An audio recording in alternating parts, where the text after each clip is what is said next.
Afẹ́nifẹ́re korò ojú sí bí agbébọn ṣe gbẹ̀mí kábíyèsí londo. Ọlọ́pàá ṣèlérí ìdájọ́ òdodo.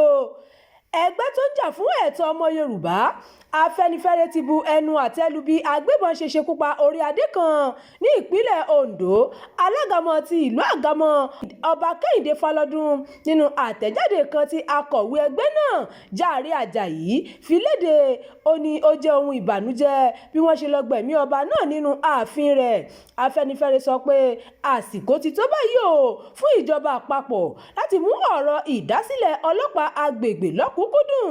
Ó ní bí àwọn agbésùnmọ̀mí ṣe ń gbẹ̀mí èèyàn ní Kwara, Kogi, Niger, Benue, Plateau, Kaduna, Katsina àtàwọn ìpínlẹ̀ míì ní Nàìjíríà jẹ́ ohun tí ìjọba kò gbọdọ̀ káwọ́ gbéra lé lórí.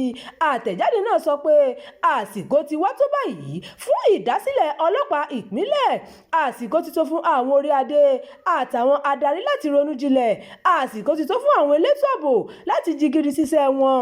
Ìṣẹ̀lẹ̀ yìí kàn wá gbọ̀ngbọ̀n gẹ́gẹ́ bí Afẹ́nifẹ́re gẹ́gẹ́ bó ṣe kan ọmọ ilẹ̀ Yorùbá lápapọ̀.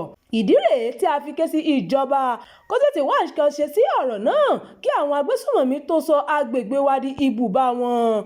A máa wá àwọn tó ṣiṣẹ́ náà rí kí wọ́n lè fojú winá òfin. Àwọn agbófinró ṣèlérí. Ẹ̀wẹ̀, iléeṣẹ́ ọlọ́pàá ìpínlẹ̀ Ondo àtàwọn agbófinró tó kù ti ṣèlérí láti ṣàwárí àwọn tó gbẹ̀mí kábíyèsí ọ̀hún. Kọmíṣánná ọlọ́pàá ìpínlẹ̀ Ondo Adébọ̀wálé Lawal ló sọ ọ̀rọ̀ náà lásìkò tó ṣàbẹ̀wò sí ìlú tí ìṣẹ̀lẹ̀ ọ̀hún ti wáyé. Lawal tún bá àwọn ẹbí olóògbé náà kẹ́dùn pẹ̀lú ìlérí pé ìdájọ́ òdodo yóò wáyé lórí ikú rẹ̀. Ẹ ṣeun tẹ́ ń tẹ́tí sí ìkànnì yìí. Ẹ máa bá wa pín ká kí ẹ sì fi èròǹgbà yín sí abala àríwísí. Abdulkareem Nimas tó ti ń jábọ̀ ìròyìn.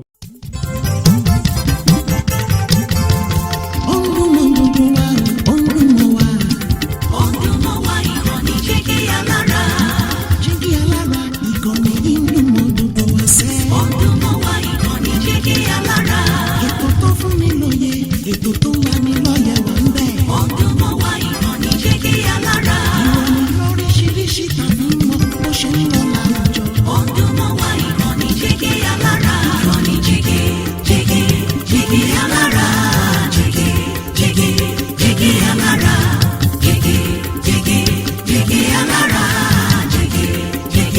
Jígí Alára. Ìkànnì Jígí Alára 24 bàbá gbogbo.